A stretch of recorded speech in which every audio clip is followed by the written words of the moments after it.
जय हिंद साथियों, स्वागत है आपका self study classes with Sumit Jain YouTube channel में। दोस्तों स्टार्ट हो चुकी है आज की एक क्लास। सभी लोग आ गए होंगे, है ना। वीडियो को सभी लोग एक बार लाइक कर दें। और हिंदी साहित्य की एक क्लास रोज निरंतर दोस्तों आपकी होती है कितने बजे? रात्रि 9 बजे होती है। तो आप लोग अगर तैयार हो तो एक बार फटाक से वीडियो को लाइक कर दो और बता दो कि सर हम भी आ चुके हैं हिंदी साहित्य की इस क्लास में। ठीक है, 9 बजे रोज निरंतर क्लास होती है दोस्तों। और 5 जनवरी से एक न्यू बैच आपका स्टार्ट हो चुका है सेल्फ स्टडी क्लासेस ऐप पर। आपको अगर व्यवस्थित शुरुआत से कोर्स पढ़ना है ना, हिंदी साहित्य को दोस्तों विस्तृत पढ़ना है, हिंदी साहित्य को ट्रिक से पढ़ना है, हिंदी साहित्य का टेस्ट भी आपको देना है, तो आज ही आपको self study classes app download कर लेना है प्ले स्टोर से। यहां पर दोस्तों कुछ फ्री क्लासें भी हैं, कुछ पेड क्लासें यानी कि पेड कोर्स भी आपके लिए उपलब्ध है। ठीक है, तो आज ही गूगल प्ले स्टोर से self study classes app download करें। और दोस्तों अभी आपका 50% ऑफ में, यानी कि ये हिंदी साहित्य का कोर्स पूरा आपको 1200 रुपए में मिल जाएगा। ये भी आपको करना है, जहां पर ट्रिकी कोर्स, विस्तृत अध्ययन, टेस्ट आदि टॉपिक वाइज सभी कुछ करवाए जाएंगे। और एक बड़ी प्रतियोगिता मकर संक्रांति के अवसर पर आयोजित की जाएगी, जिसमें टॉप 3 विनर्स को दोस्तों, टॉप 3 विनर्स को उपहार स्वरूप व्याकरण टेस्ट सीरीज में एडमिशन दिया जाएगा। यानी कि व्याकरण टेस्ट सीरीज आप इनाम में जीत पाओगे। ठीक है, तो ये प्रतियोगिता कब आयोजित की जाएगी?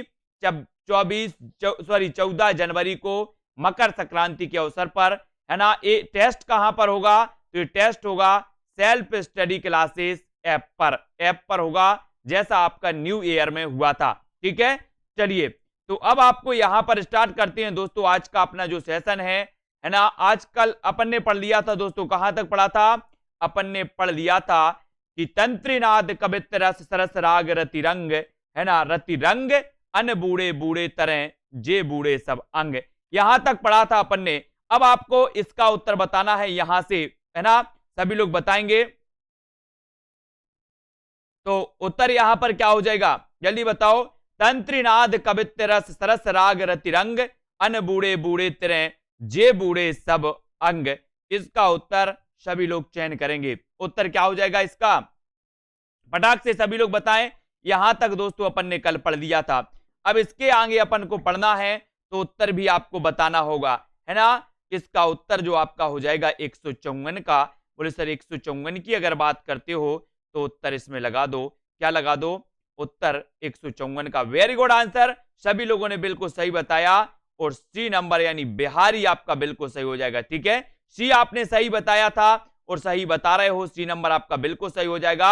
अति सूदो स्नेह कुमारग है, किसकी पंक्ति है? 155 का आपको चयन करना है। अति सूदो स्नेह कुमारग है, ये किसकी पंक्ति मानी जाती है? दोस्तों चयन करना है आपको, है ना। और दोस्तों सबसे कम फीस में, यानी कि 1200 रुपए में आप एक कोर्स विस्तृत भी पढ़ेंगे, ट्रिक से भी पढ़ेंगे, टेस्ट भी दे पाएंगे टॉपिक वाइज, है ना। और एक कोर्स दोस्तों आपका दोस्तों जनहित में जारी, यानी कि आपको 5000 फीस नहीं भरनी है, 10,000 नहीं भरनी है, 4,000 नहीं भरनी है, आपको मात्र 1200 रुपए में एक कोर्स कंप्लीट करवाया जाएगा, है ना। अति सीधो स्नेह कुमारक किसकी पंक्ति मानी जाती है? 155 का आंसर आपको चयन करना है। और 55 की बात बोले सर हो रही है, तो ये पंक्ति है अति सूदो स्नेह कुमारक। अति सूदो स्नेह कुमारक यानी कि घनानंद, किसकी पंक्ति है? घनानंद, है ना। घनानंद यानी सी नंबर बिल्कुल सही बताया सभी लोगों ने, बहुत बढ़िया आंसर। अगला क्वेश्चन आपकी स्क्रीन पर, ऋतु वर्णन के लिए विशेषतः रीतिकाल का कौन सा कवि प्रसिद्ध है? ऋतु वर्णन के लिए, ऋतु वर्णन की बात कर रहे हो तो ऋतु वर्णन के लिए विशेषता है रीतिकाल का कौन सा कवि वर्णित है? बोले सर ऋतु की बात करते हो तो ऋतु कोई भी हो, सर्दी हो, बरसात हो, हमारी सेना बॉर्डर पर डटी रहती है, सुरक्षा में डटी रहती है। कौन? सेना। ऋतु कोई भी हो, चाहे दोस्तों बरसात हो, चाहे ठंडी हो, कैसे भी कुछ हो, ऋतु कौन सी भी हो, सेना हमारी रक्षा में डटी रहती है। तो दोस्तों यहां पर ऋतु वर्णन की बात करोगे तो बोले सर सेनापति। ऋतु वर्णन की बात करोगे तो सेनापति। ऋतु वर्णन को अगर समझना है तो सेना से पूछो कि किस प्रकार से। दोस्तों सी नंबर आपका बिल्कुल सही हो जाएगा, सी नंबर। ठीक है, अगला क्वेश्चन आपको बताना है स्वच्छंद प्रेम का निर्बंध निर्बंध गायक जो है कौन है? स्वच्छंद प्रेम का बताना है आपको। वृंद, आलम, बिहारी या फिर मतीराम, यानी कि 157 में हमें चयन करना है दोस्तों। और 157 का उत्तर क्या हो जाएगा? स्वच्छंद की बात हो रही है, स्वच्छंद, स्वच्छंद की बात हो रही तो कौन होंगे? वृंद तो है नहीं, बिहारी भी नहीं है, मतीराम भी नहीं है, तो उत्तर क्या हो जाएगा? स्वच्छंद की बात कर रहे हो बोले सर, है ना? स्वच्छंद की बात करोगे तो स्वच्छंद का निर्बंध जो गायक है वो कौन है? आलम है। कौन है? आलम, आलम है, आलम। माधवा नल काम कंदला, माधवा नल काम कंदला एक कृति है आलम की, है ना? बोले सर काम करते करते आलम बिगड़ गया, है ना? अपन बोलते ना कि आज तो बहुत काम किया आपने, अब आलम कैसा है? आलम कैसा है ना? तो अपन बोलते आलम कैसा है, तो ये माधवा नल काम कंदला आपने पढ़ी होगी। और स्वच्छंद प्रेम का निर्बंध गायक है तो कौन है? आलम। आलम यानी कि बी नंबर आपका बिल्कुल सही हो जाएगा, बी आपका बिल्कुल सही है। देखन में चोटे लगे घाव करें गंभीर, इस उक्ति को किस कवि की रचनाओं ने चरितार्थ किया है? किस कवि की कविताओं ने चरितार्थ किया है? धर्मेंद्र जी, एस.बी. वर्मा जी। प्रश्न क्रमांक 158 का उत्तर आपको चयन करना, और 158 में आपका बिल्कुल सही और करेक्ट आंसर हो जाएगा क्या? क्या हो जाएगा? देखन में चोटे लगे घाव करें गंभीर, है ना?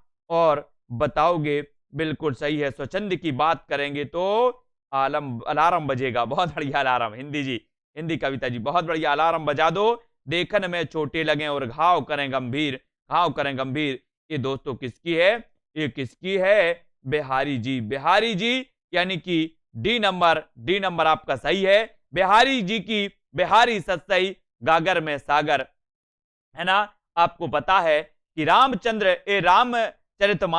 रामचरितमानस के बाद सर्वाधिक टीकाएं लिखी गई तो किसकी लिखी गई? बिहारी सत्सई। किसकी लिखी गई? बिहारी सत्सई। के लेखक कौन है? बिहारी। किस काव्यधारा के कवि हैं? रीति सिद्ध काव्यधारा के, है ना? बिहारी सत्सई में कितने दोहे हैं? 713, और कहीं कहीं कितने मिलते हैं? 719 भी मिलते हैं।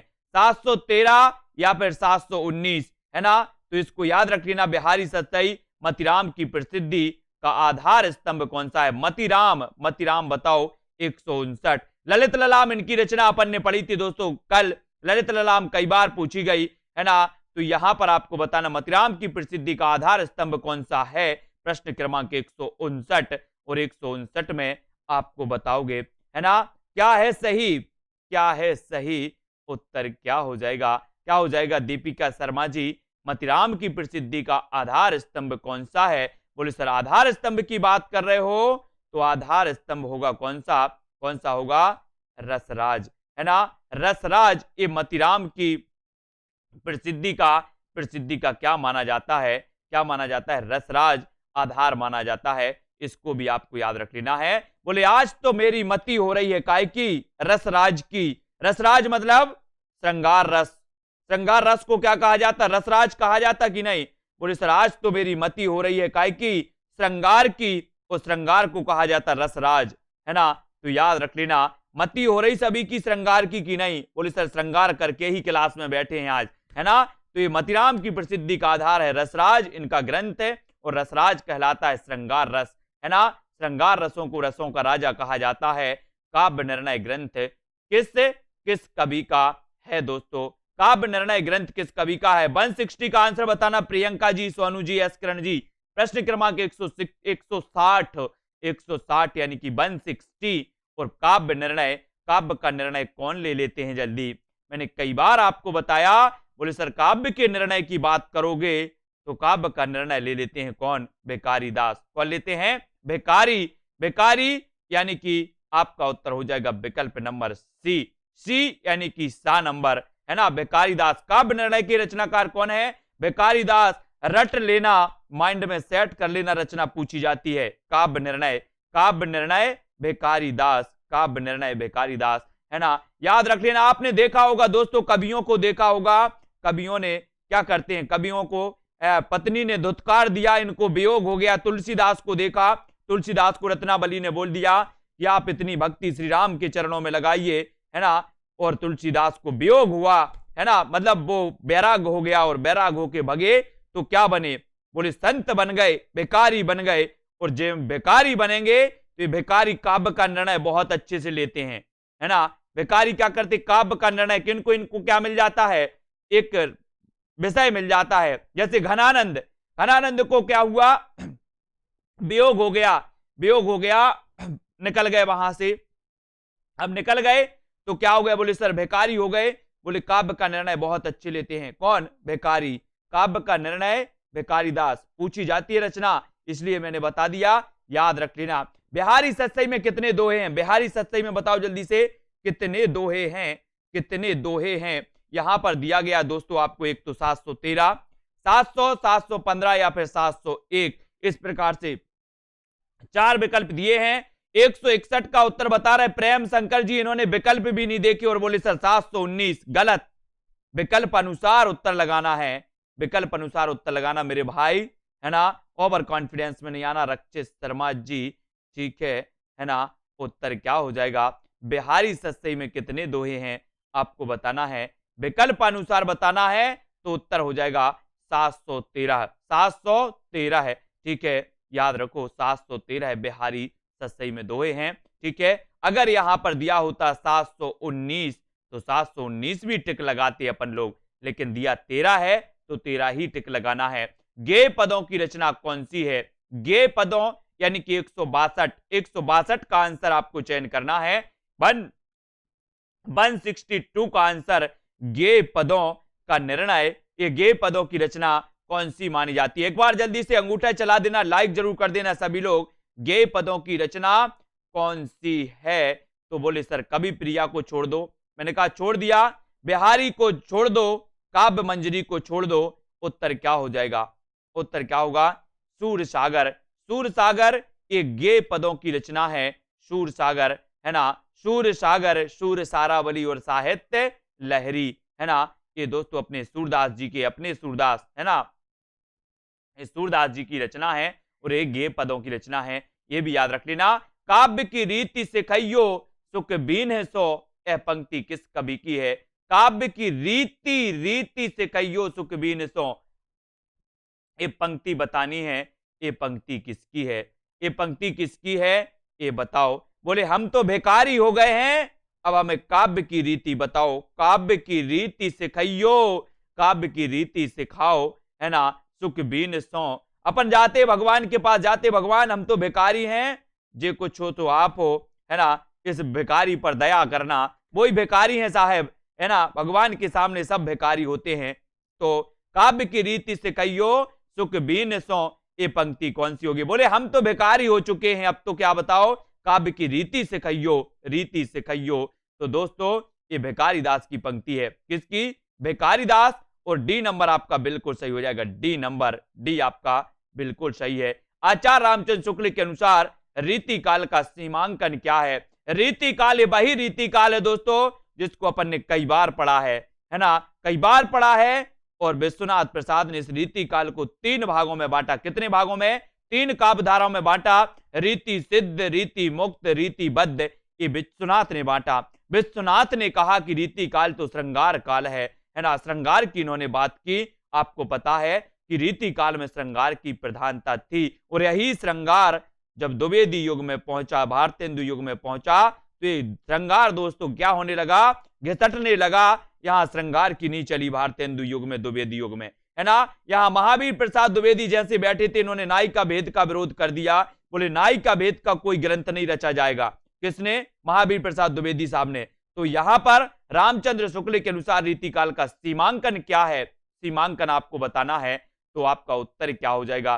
प्रश्न क्रमांक 164 है, ईस्वी भी आपको याद रख लेना, कभी कभी वेरी गुड रेखा जी, 1643 से लेकर के 1843 तक का जो काल माना जाता है, वो माना जाता है दोस्तों क्या, ये माना जाता है अपना रीति काल, रीति काल माना जाता है, इसको याद रखना है अपन को, ठीक है। आपका उत्तर हो जाएगा 164 का आ नंबर आपका बिल्कुल सही हो जाएगा। ए नंबर लगा दिया ना बहुत सारे लोगों ने, सी लगा दिया, सी, बहुत बढ़िया, बहुत बढ़िया। 1700 से 1900 ईस्वी, है ना, इसलिए मैं कहता हूं थोड़ा सा कान खोलकर सुना करो, यहां ईस्वी में पूछा गया है, ईस्वी में बहुत बढ़िया, बहुत बढ़िया, है ना। बहुत अच्छा लगाया आप लोगों ने, धन्यवाद ये वालों को, ये विकल्प जिन्होंने लगाया उनको धन्यवाद।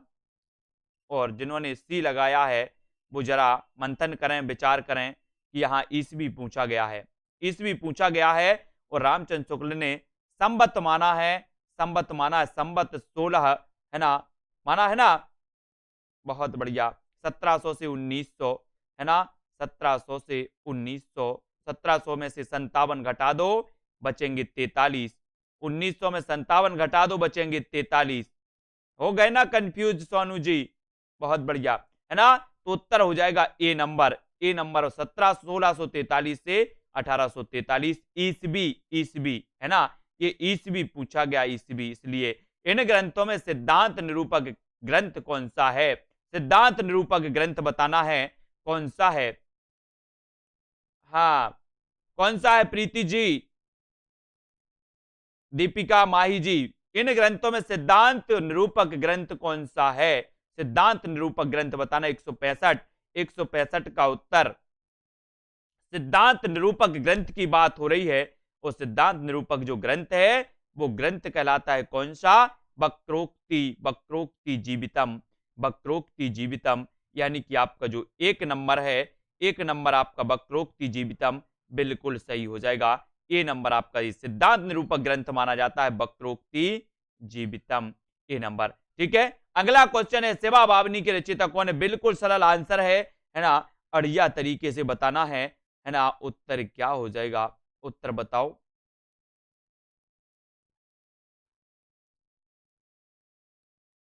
सेवा बावनी के रचयिता कौन है?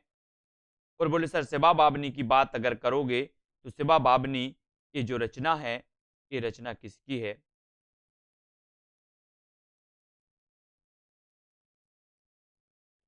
है ना, एक आपने पंक्ति पढ़ी होगी, सेवा को बखानो की बखानो छत्रसाल को, है ना। एक पंक्ति पढ़ी थी किसकी? भूषण की पढ़ी थी। बोले सर भूषण की पढ़ी थी, तो ये सेवा बावनी की रचयिता भी कौन है? सेवा बावनी, है ना, सेवा बावनी दोस्तों ये भूषण जी की रचना है। किसकी है? भूषण, है ना, भूषण। बी नंबर आपका सही है। रीति काल को अलंकृत काल की संज्ञा किसने दी है? रीति काल को अलंकृत काल किसने कहा है साथियों? मिश्र बंधु ने, राम कुमार वर्मा ने, धीरेन्द्र वर्मा या फिर हजारी प्रसाद द्विवेदी, है ना। अलंकृत काल और श्रृंगार काल में आप लोग बहुत कंफ्यूज होते हैं, अलंकृत काल और श्रृंगार काल में आप लोग बहुत कंफ्यूज होते हैं, इसलिए अलंकृत काल भी याद रख लेना है, श्रृंगार काल भी आपको याद रख लेना है। ठीक है, सभी लोग याद रखेंगे अलंकृत काल और श्रृंगार काल, अलंकृत काल और श्रृंगार काल जल्दी से आपको याद रखना है ना। और इसका जो सही उत्तर हो जाएगा वो हो जाएगा आपका क्या? मिश्र बंधु, मिश्र बंधु आपका सही हो जाएगा, मिश्र बंधु सही हो जाएगा। वेरी गुड आंसर, ए नंबर आपका बिल्कुल सही है।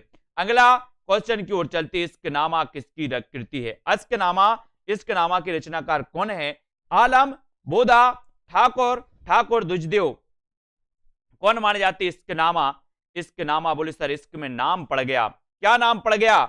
इश्क में नाम पड़ गया, क्या नाम पड़ गया? जल्दी से बताओ क्या नाम पड़ गया इश्क में?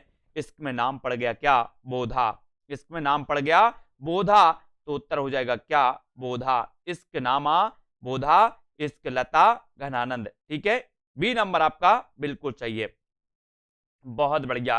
बोले सर ये तो नहीं भूल पाएंगे कभी, मैंने कहा हाँ नहीं भूलना, कोई दिक्कत नहीं, बी नंबर।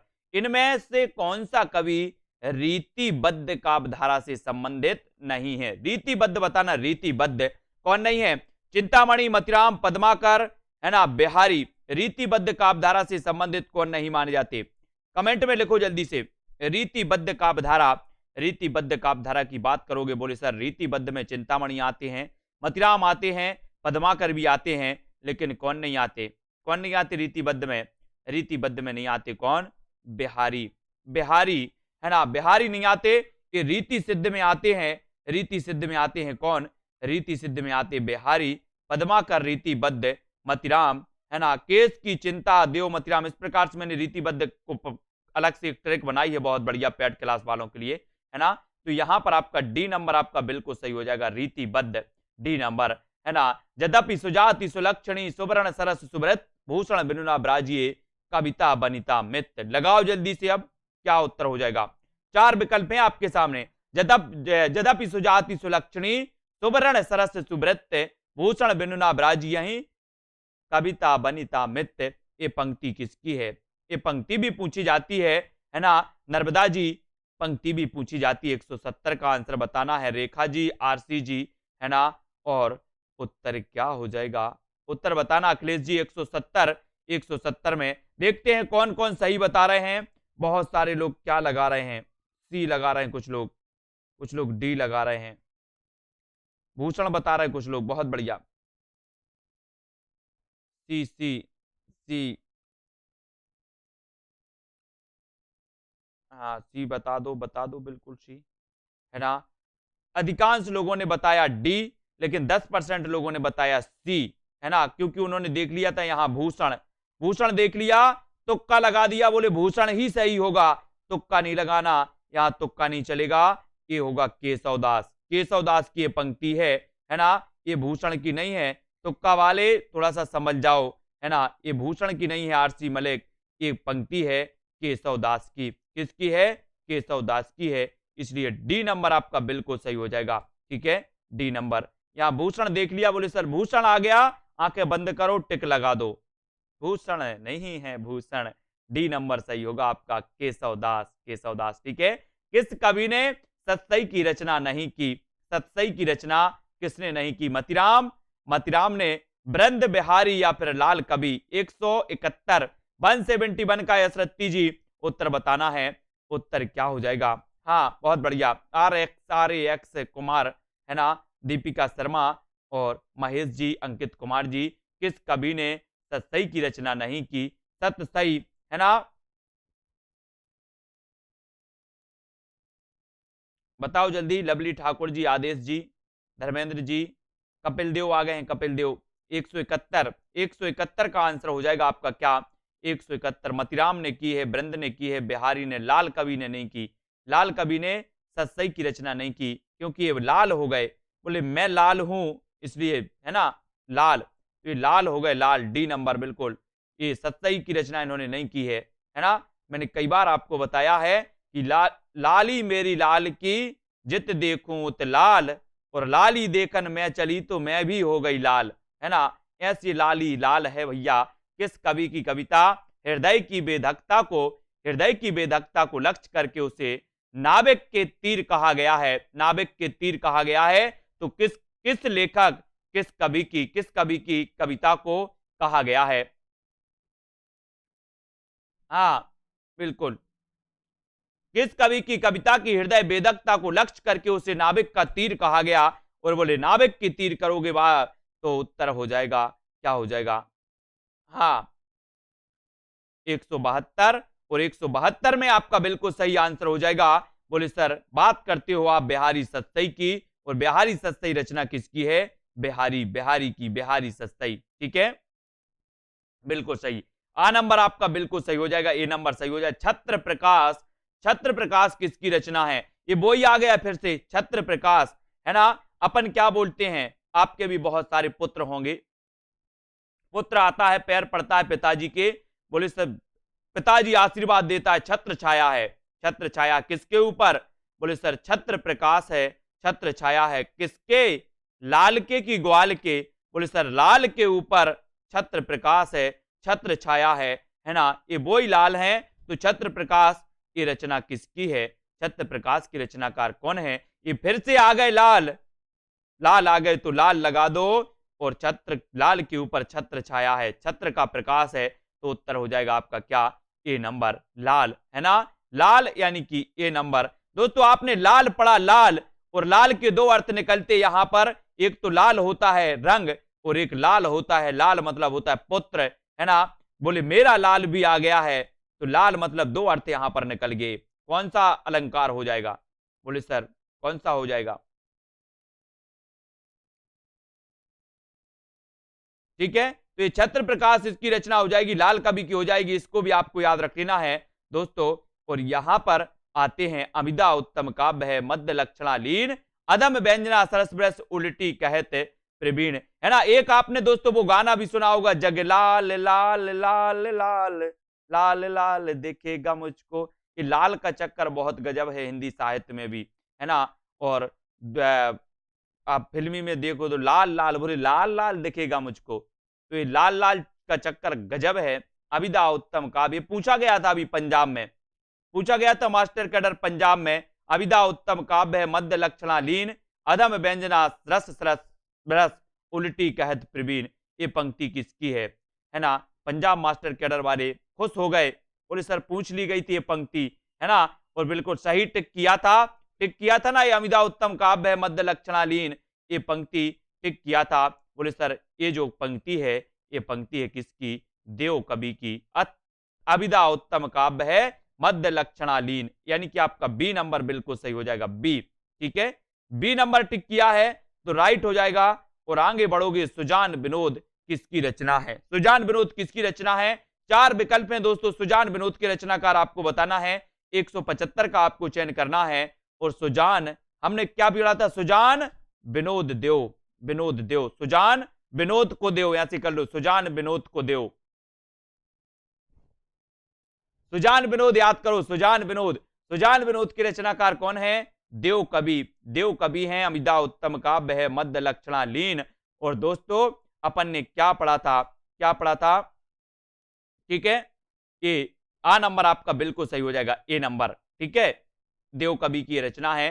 34वां छल नामक 34वां भाव वो किसने माना है, ये भी पूछ लिया गया था, है ना, कि 34वां छल नामक संचारी भाव किसने माना है, तो ये देव कवि ने ही माना है, देव कवि ने। और बिहारी सत्सई पर किस ग्रंथ का प्रभाव है, ये आपको चयन करना, बिहारी सत्सई पर किस ग्रंथ का प्रभाव है। तो ग्रंथ की बात करोगे तो उत्तर हो जाएगा क्या, किस ग्रंथ का प्रभाव है, 176 बिहारी सत्सई पर किस ग्रंथ का प्रभाव है, बताना है आपको। नामवीर जी, हरिओम जी,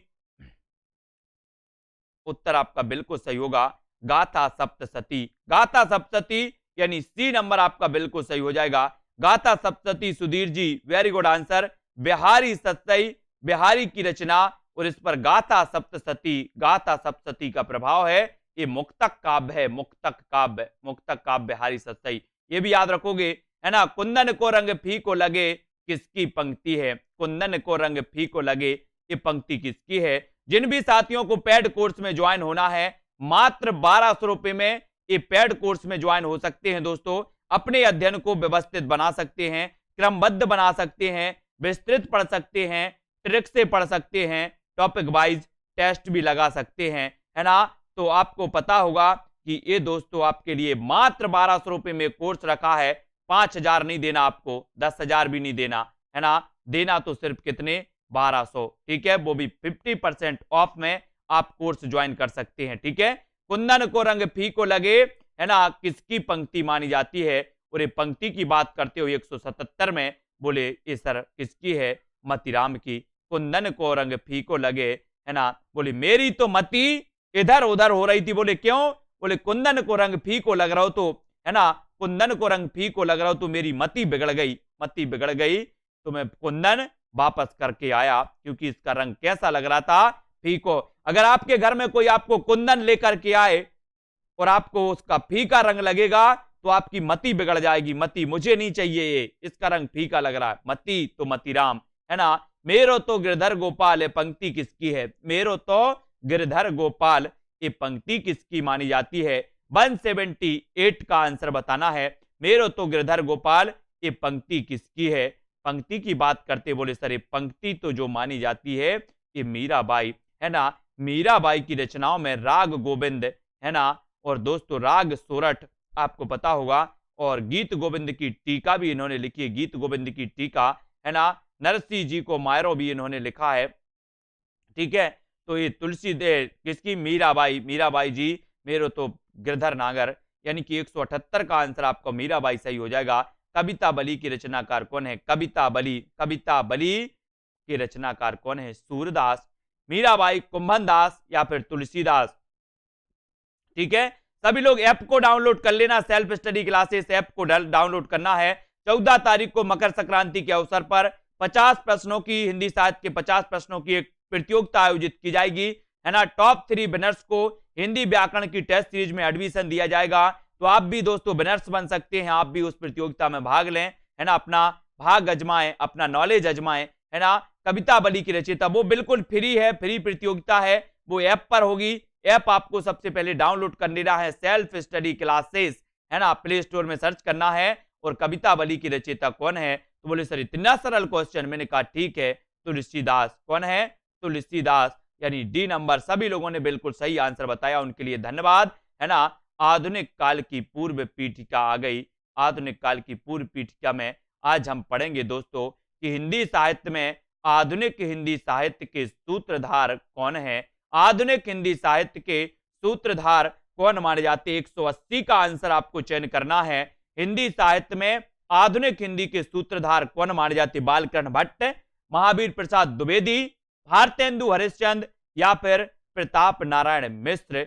उत्तर क्या होगा? 180 का आंसर बताना है दोस्तों।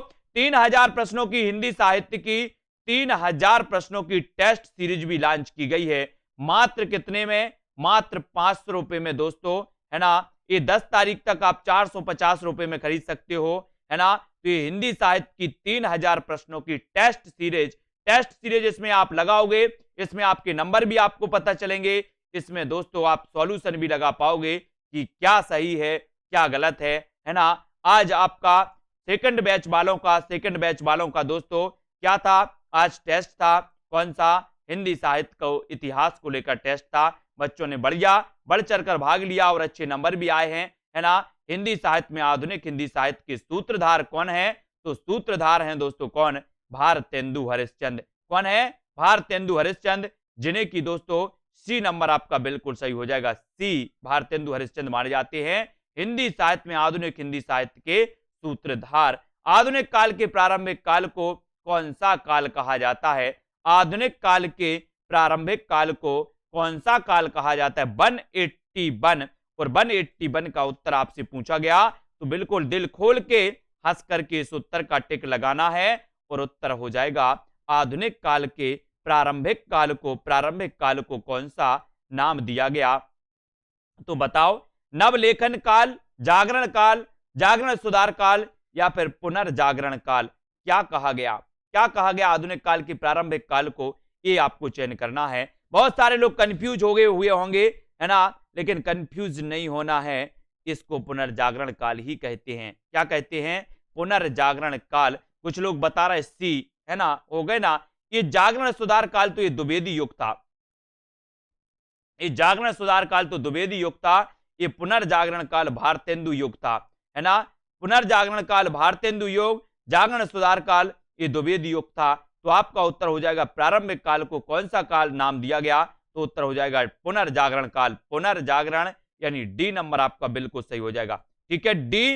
रामचंद्र शुक्ल ने आधुनिक काल को किन 2 खंडों में बांटा? किन 2 खंडों में बांटा आधुनिक काल को बताना है। 182 का आंसर, 182 आधुनिक काल को जल्दी बताओ।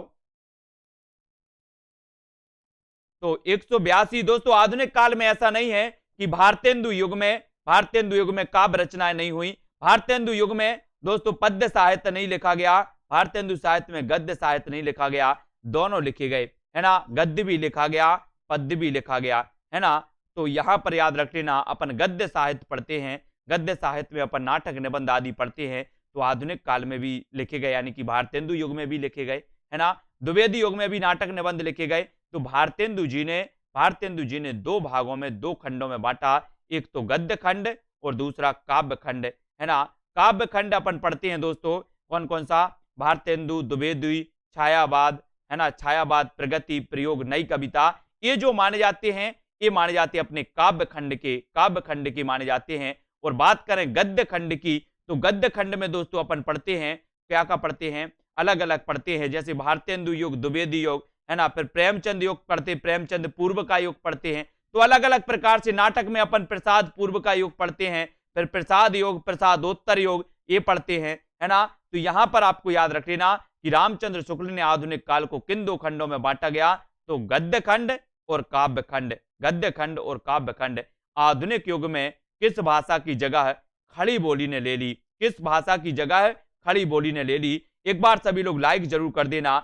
आधुनिक युग में किस भाषा की जगह खड़ी बोली ने ले ली दोस्तों, यानी कि 183, और 183 का उत्तर क्या हो जाएगा दोस्तों। आपको पता है कि काव्य भाषा के रूप में ब्रज भाषा का क्या था, ब्रज भाषा की भरमार थी काव्य भाषा के रूप में भक्ति काल रीति काल में, लेकिन आधुनिक काल में जैसे ही पहुंची तो ब्रज भाषा का स्थान ले लिया किसने ले लिया, ब्रज भाषा खड़ी बोली ने ले लिया दोस्तों किसका स्थान, ब्रज भाषा का, है ना, ब्रज भाषा का स्थान अब खड़ी बोली ने ले लिया, यानी कि आपका उत्तर ये नंबर बिल्कुल सही है।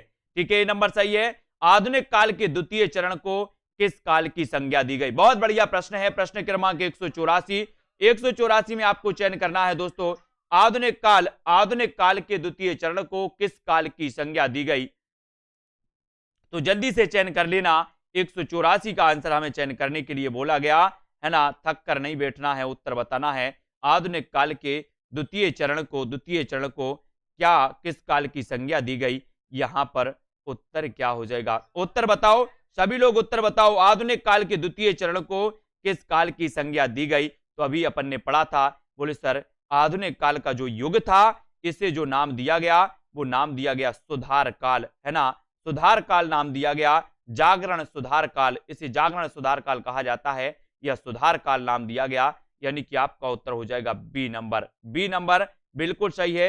ये नहीं लगाना जागरण काल नहीं, जागरण सुधार काल होता है या सुधार काल अकेला है, तो आपका बी नंबर सही हो जाएगा, है ना। ये लगा दिया बहुत सारे लोगों ने जागरण काल, ये सुधार काल था, है ना, क्या था, सुधार काल था। द्विवेदी द्वितीय चरण को किस काल की संज्ञा दी गई, द्वितीय चरण यानी कि द्विवेदी योग, है ना, और दोस्तों द्विवेदी योग को कहा गया सुधार काल, है ना, जागरण सुधार काल या सुधार काल भी आए, है ना, तो यहां पर जागरण काल नहीं, जागरण सुधार काल, सुधार काल भी दिया हो तो बी नंबर टिक करना है आपको, बी। ठीक है, याद रखो। आधुनिक काल की प्रारंभिक सीमा क्या मानी गई, आधुनिक काल की प्रारंभिक सीमा क्या मानी गई, ईस्वी में दी है और ईस्वी में ही माना गया, तो जल्दी से बताओ आधुनिक काल की प्रारंभिक सीमा क्या मानी गई, 185 में आपको चयन करना, और उत्तर क्या हो जाएगा, बोले सर 1850 में जन्म हो जाता है किसका, 1850 में जन्म हो जाता है किसका, बोले सर भारतेंदु जी का,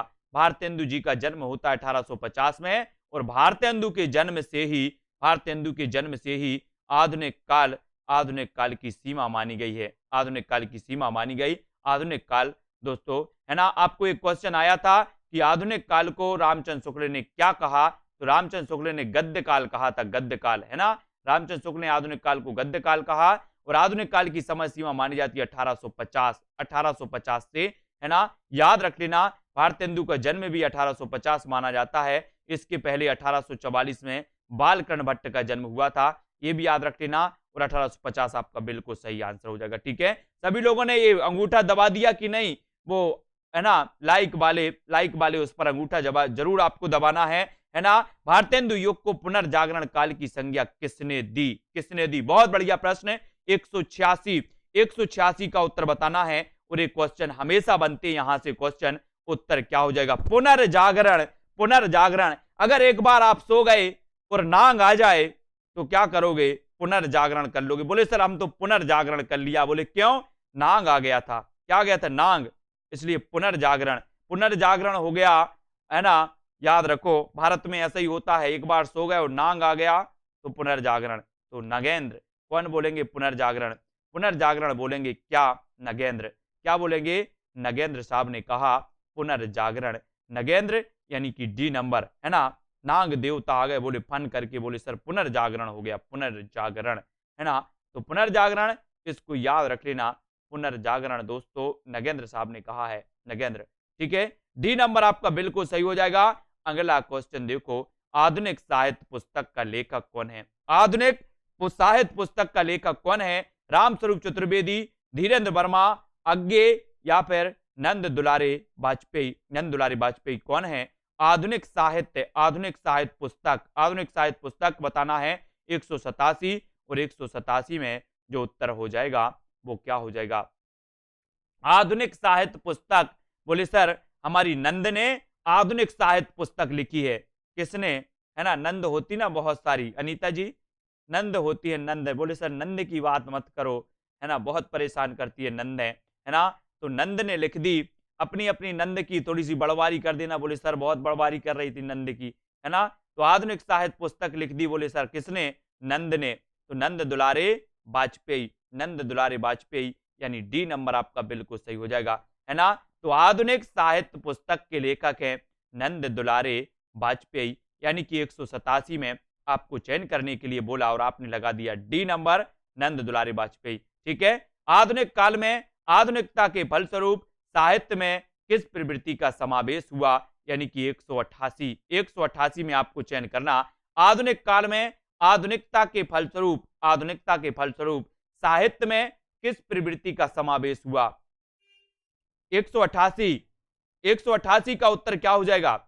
188 और 188 में उत्तर हो जाएगा दोस्तों, आधुनिक काल में आधुनिकता के फलस्वरूप साहित्य में किस प्रवृत्ति का उदय हुआ? तो आपको पता है कि आधुनिक काल में राष्ट्रीय चेतना यानी कि बी नंबर। बोले सर जहां पर मैत्री शरण गुप्त जैसे राष्ट्रीय कवि होते हैं, है ना, दिनकर जैसे राष्ट्र कवि होते हैं, है ना, सियाराम शरण गुप्त जैसे होते हैं दोस्तों, वहां पर राष्ट्रीय चेतना का अभाव नहीं रहेगा, राष्ट्रीय चेतना बुलंदी को छुएगी।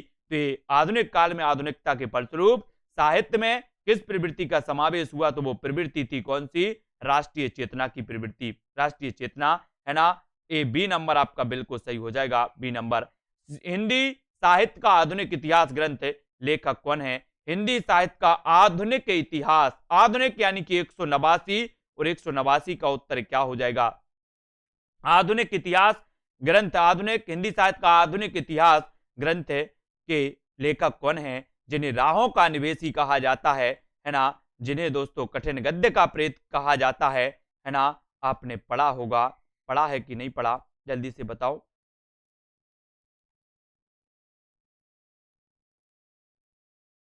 वो कौन है? उत्तर हो जाएगा हिंदी साहित्य का आधुनिक इतिहास ग्रंथ का लेखक कौन है? तो वो लेखक है कौन? अज्ञे यानी सी नंबर, यानी कि आपका सी बिल्कुल सही है। बहुत बढ़िया टिक किया, सी नंबर आपका बिल्कुल सही होगा। यहां पर अपने बहुत सारे प्रश्नों का समावेशन यहां पर हो गया दोस्तों।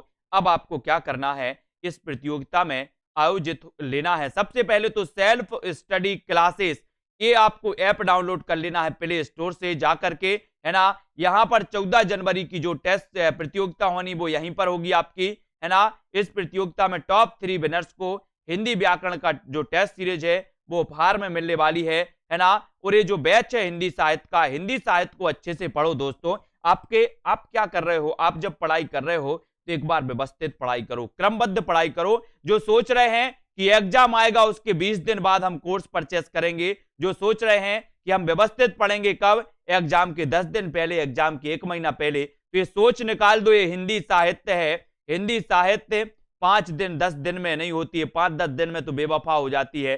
फिर बोलोगे सर हिंदी साहित्य देवता को माखन नहीं खिला पाया, है ना। इसलिए मैं बोल रहा हूं कि आप लोग इस कोर्स में ज्वाइन हो जाओ, इस कोर्स को व्यवस्थित तरीके से पढ़ो। सेल्फ स्टडी क्लासेस में बिल्कुल आपके लिए स्पेशल दोस्तों सिर्फ 1200 रुपए में आपको इस हिंदी साहित्य के संपूर्ण कोर्स में ज्वाइन हो जाओगे।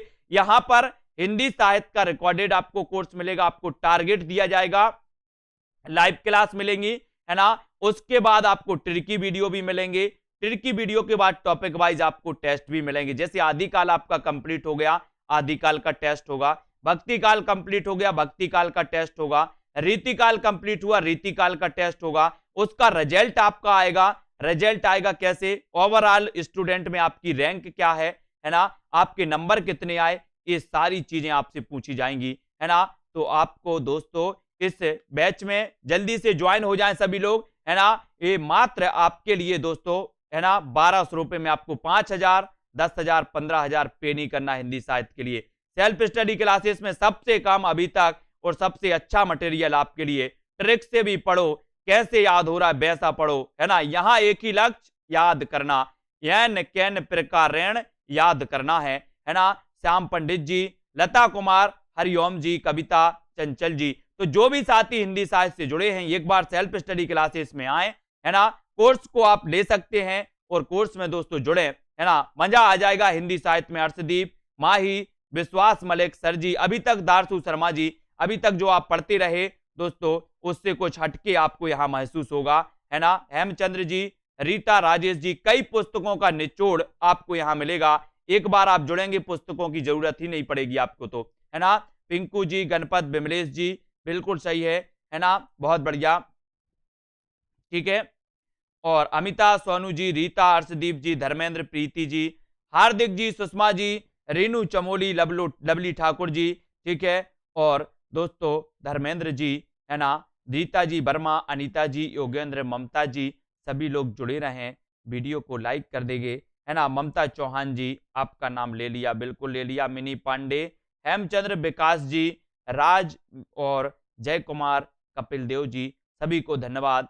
इसी प्रकार से जुड़े रहना है, वीडियो को लाइक करना है ना। माया गौर जी, अंजू जी, ज्योति, हेमा जी, रीनू, स्मृति जी, दारसू, रीता जी, ठीक है, दिनेश जी, अर्शदीप जी, ठीक है, और दीपक, संदेश, लता, विकास जी, संदीप जी, रश्मि जी, ठीक है, वेरी गुड, बहुत बढ़िया, ठीक है।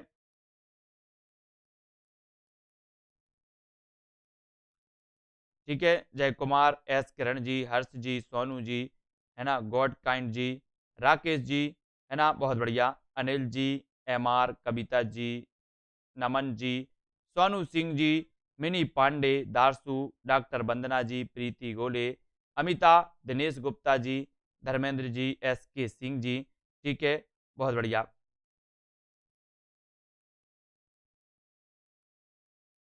हाँ बिल्कुल बिल्कुल, ये वीडियो भी मिल जाते हैं वो तो, ममता जी कभी भी देख सकते, पुष्पा जी, सोनू सिंह जी, अभिलाषा, पुष्पा यादव जी, ठीक है। यश भारती जी, यश भारती भी आ गए हैं, है ना। Sanjay ji, Sandeep Kumar ji, Sanjay Awasthi, very good. आरती सिंह, संतोष, रविंद्र जी, प्रतिमा जी, मुकेश, प्रीति पाल जी और मिनी पांडे, ममता जी, सभी को धन्यवाद दोस्तों, है ना। जो भी हिंदी साहित्य से संबंधित हैं, हिंदी साहित्य आपका किसी भी सब्जेक्ट में हो, चाहे आपका प्रोफेसर वाला हो, चाहे यूकेएलटी टेट हो, है ना, यहाँ पर हिंदी साहित्य के लिए दोस्तों एक मजबूत शिला तैयार करने के लिए यहाँ पर अध्ययन कर रहे हैं, है ना। बिल्कुल बिल्कुल, जय कुमार जी, हर्ष राज, अभिलाषा जी, बिल्कुल निरंतर मेरा प्रयास है कि आप लोग हिंदी साहित्य में इतने मजबूत हो जाएं। जब आप सेल्फ स्टडी क्लासेस से जुड़े हैं तो बहुत बढ़िया तरीके से पढ़ें और बिल्कुल मजबूत तरीके से आप बहुत अच्छी हिंदी सीखें, ठीक है। सुनील तिवारी जी, प्रयागराज, है ना। सुषमा जी, कुलदीप जी, एम आर, दीपक, बिमलेश जी, सभी को धन्यवाद दोस्तों। सुनील तिवारी जी, है ना, जुड़े रहें। और जिन भी साथियों को, है ना, सुनीता देवी, ममता, कबीर पंडित जी, सुनीता यादव जी, सभी को धन्यवाद। और दोस्तों जिन भी साथियों को कोर्स परचेस करना है वो आज ही डाउनलोड कर लें, है ना। और इस कोर्स पर दोस्तों आप बिल्कुल, पुष्पा यादव, भावना जी, अपनी तैयारी स्टार्ट कर दें। परीक्षा को मत देखो, परीक्षाएं तो चलती रहेंगी, आती रहेंगी, जाती रहेंगी। हिंदी साहित्य में एक बार अच्छी पकड़ बना लो, है ना, मजा आएगा आपको भी और आपका भी मन लगने लगेगा हिंदी साहित्य में जो आपको अभी तक कठिन लगती थी, ठीक है। तो अंकित, सुनील, एस के सिंह जी, ठीक है, बिल्कुल सही है, ठीक है। हाँ बिल्कुल, कभी भी देख सकते हैं, वीडियो कोर्स लेने के बाद कभी भी आप देख सकते हो, वेरी गुड, ठीक है। हाँ, नाग लक्ष्मी जी, मिनी जी, अर्शदीप जी, संध्या जी, ममता मेहता जी, श्याम पंडित जी, अर्शदीप, है ना। और आप कोर्स लेते हो तो आप अपने टाइम के अनुसार उसको देख सकते हो, रिकॉर्डेड कोर्स आपको यहाँ पर पूरा मिल जाएगा, आप अपने टाइम के अनुसार उसको देख सकते हो। जब भी आपको टाइम मिलता है, आप ड्यूटी जाते हो, जब आपको टाइम मिलता है उसके बाद आप देख सकते हो, है ना, बिल्कुल सही है। सोनू जी, हर्ष, अंजलि, ए के त्रिपाठी जी, सभी को धन्यवाद। आज के वीडियो के लिए बस इतना ही। जय हिंद। वीडियो को शेयर कर देना, है ना। सी एच मिश्रा, योगेंद्र जी, ए के त्रिपाठी, अंजलि, हर्ष जी, सोनू जी, सभी को धन्यवाद। जय हिंद।